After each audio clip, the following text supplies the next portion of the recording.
So tonight I've been asked to give a few words on a topic in the medical field. So I decided to choose something that is very familiar to us and something that everyone basically hears about all the time. It is actually a disease process that is ranked number one when it comes to deaths or mortality in Trinidad and Tobago every year, as well as countries around the world. Anybody has any idea what that disease process might be? Diabetes, close.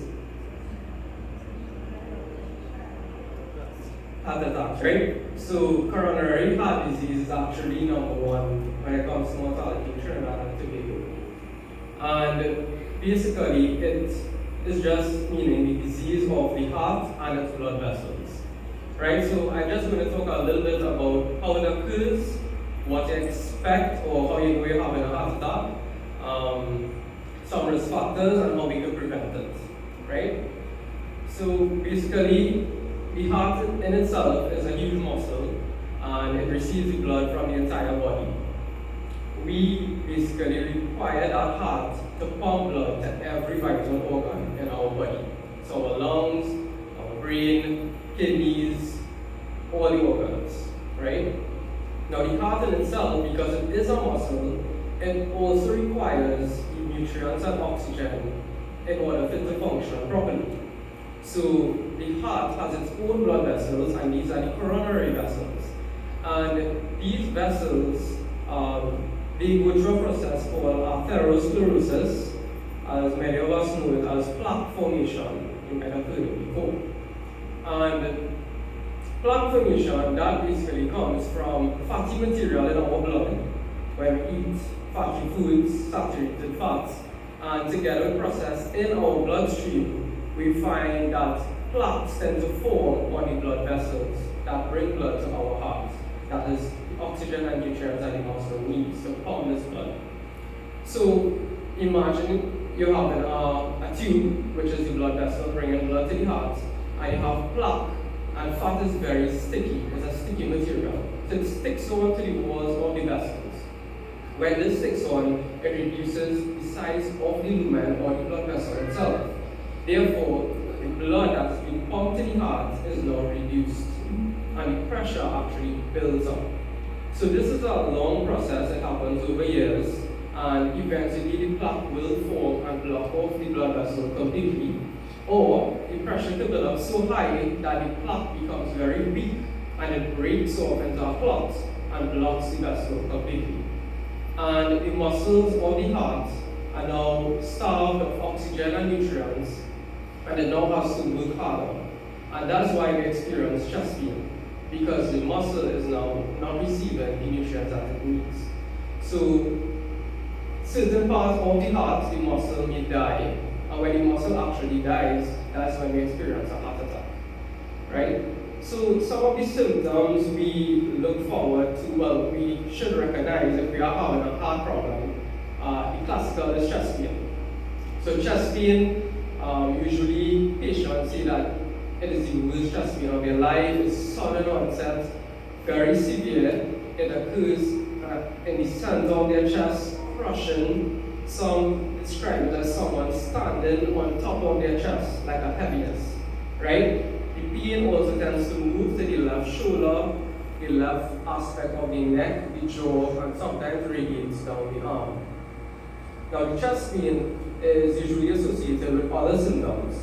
Some of them being shortness of breath, so patients have problems breathing. They experience cold sweating, they might get nausea, they might get vomiting, racing of the heart or palpitations. Some feel dizzy, lightheaded, and some may even black out. Everyone is different, and different persons will experience different symptoms. Now, the group of persons that we actually worry about are usually the elderly, so persons 60, 65 years and over, the diabetic patients, patients who are mentally subnormal or may suffer from some kind of psychiatric illness. These patients we worry because they tend to present atypically. So they will not present with the classical chest pain, shortness of breath that we expect to see. So they can just experience a little bit of lightheadedness and you may have had a heart attack. Especially in diabetics, they experience silent heart attacks. I won't go into depth why that happens, but they do. So as simple as one day you walk in and you feel short of breath or a little tired, you could have had a heart attack, especially in diabetics. Right? So it's very important to know the signs and symptoms you should be looking forward to when diagnosing yourself or when to seek medical treatment. Some of the risk factors, so in this way, by knowing the risk factors, you will know if you are predisposed or likely to get a heart problem, right? Because our risk factors basically a cause or a habit that predisposes you, makes you more likely to get this disease. So we have modifiable and we have non-modifiable. So the non-modifiable ones, as the name suggests, we can't really change it.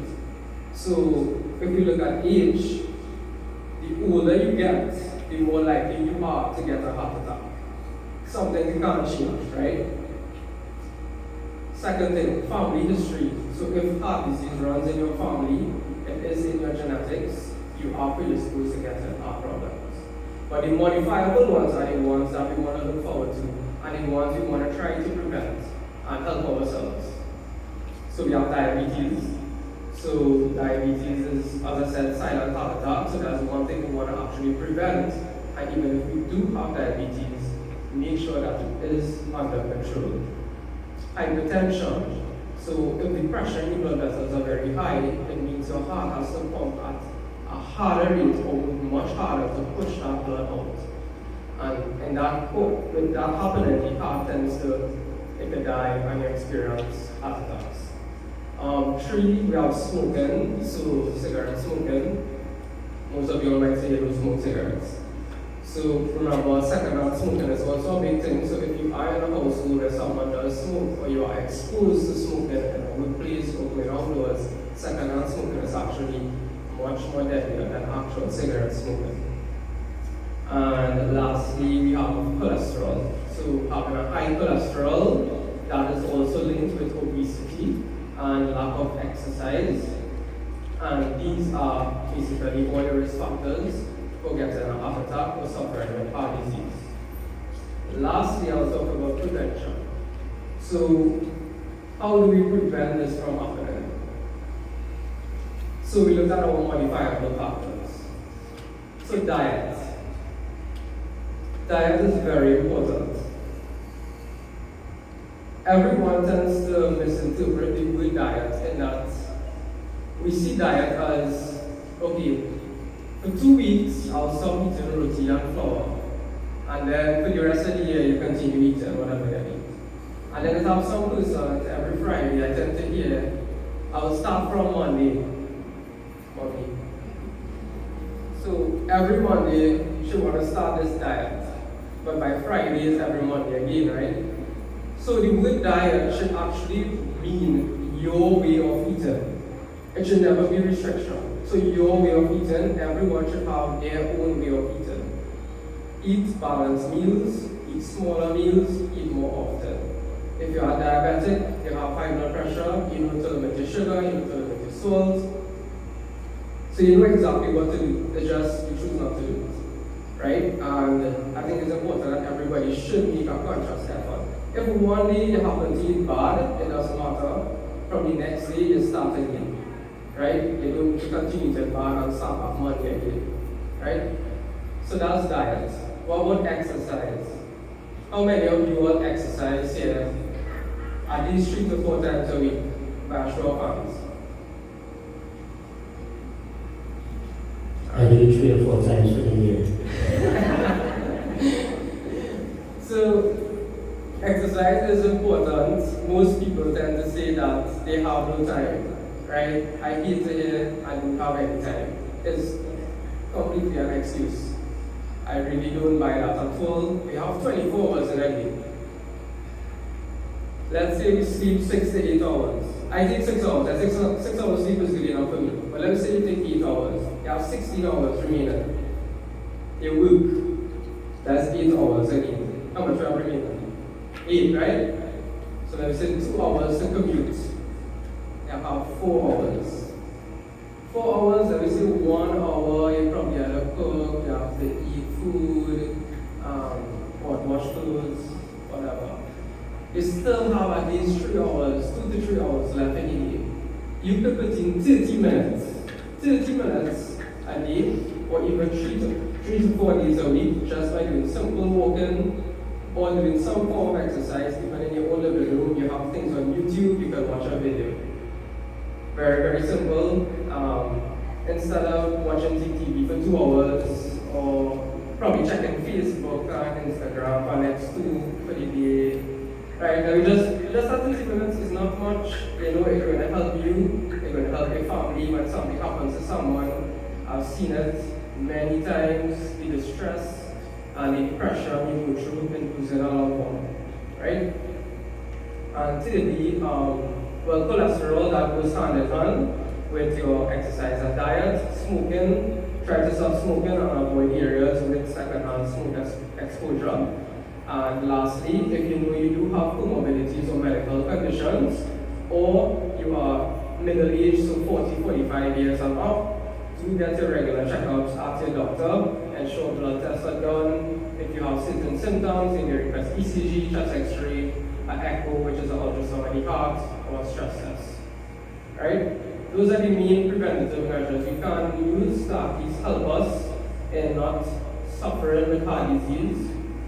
I hope everyone do take away a point from this and it was informative. Sit down.